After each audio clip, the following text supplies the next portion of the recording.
आज मी नाश्त्याला रस खापरोळ्या केलेल्या, तर विचार केला तुमच्याबरोबर पण ही रेसिपी शेअर करू।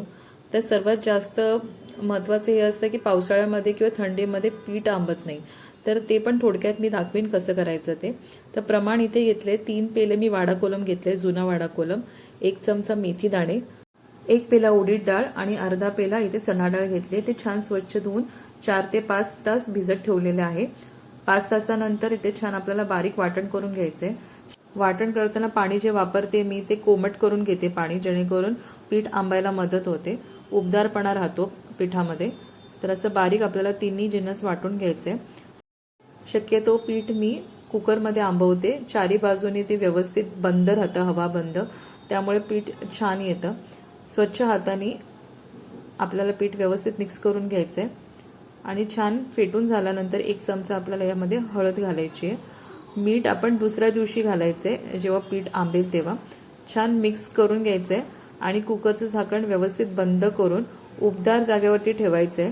पण ठेवायच्या आधी आपल्याला त्याच्यावरती कपडा टाकायचा, जेणेकरून त्या कपड्यामुळे त्याला उबदारपणा येईल त्या पिठाला। तर मी ह्याला जवळपास 10 ते 11 तास ठेवलेले होते आंबवायला पीठ। तोपर्यंत रात्री एक अजून तयारी करून ठेवायची आहे। इथे मी भिडं नेहमी आदल्या दिवशी तेल लावून घेते भिड्याला, जेणेकरून दुसऱ्या दिवशी आंबोळी म्हणा किंवा घावणे म्हणा ती व्यवस्थित उचलले जातात, अजिबात लागत नाहीत भिड्याला। तर अशी मी पूर्वतयारी रात्री करून ठेवते।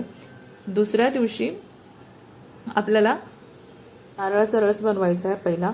तर त्याच्यासाठी इथे 2 नारळाचा कीस घेतलेला आहे आणि अर्धा चमचा हळद, अर्धा चमचा जिरं घेतलंय आणि वाटीभर गुळाची पावडर घेतली, गुळ पावडर। तर सर्वात प्रथम गुळ बाजूला ठेवून बाकीचे तिन्ही जिन्नस मिक्सरमध्ये घालून अर्धा कप पाणी घालून ह्याचं व्यवस्थित बारीक वाटण करून घ्यायचंय।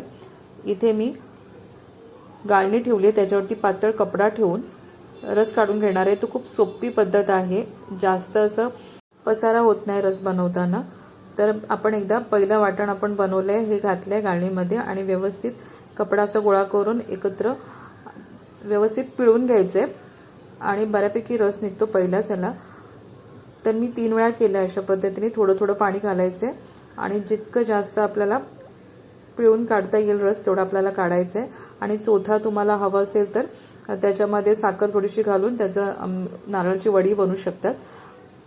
तर आपण हे व्यवस्थित काढून घेतलेलं आहे दूध आणि त्याच्यामध्ये जितकं गोड तुम्ही खातात त्याप्रमाणे तुम्ही गुळ घालायचंय आणि 1 चमचा वेलची पावडर घालून व्यवस्थित मिक्स करून घ्यायचंय।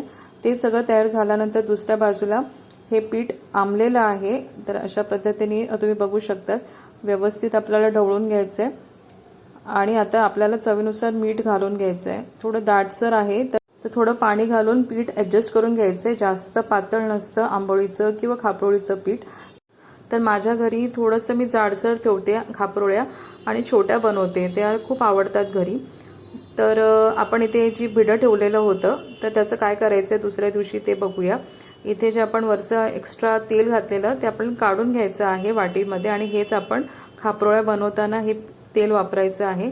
तर जितकं शक्य होईल तितकं आपल्याला काढून घ्यायचं भिड्यावरून आणि आपल्याला भिडं ठेवायचं आहे।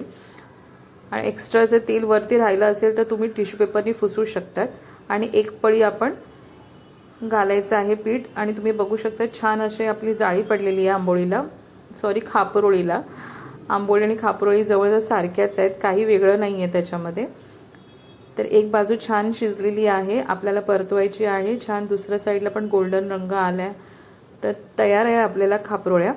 तर अशा सगळ्या बनवून घ्यायच्या आहेत आणि हा आपल्याला छान असं दुधाच्या रसाबरोबर सर्व करायचे, खूप छान लागतात। शिरवळ्या सारख्याच आहेत, शिरवळ्या तांदळाच्या असतात आणि खापरोळ्या तांदूळ डाळ ह्याच्याच बनलेल्या असतात। दोन्ही खूप छान आणि पारंपरिक आहेत, नक्की करून पहा।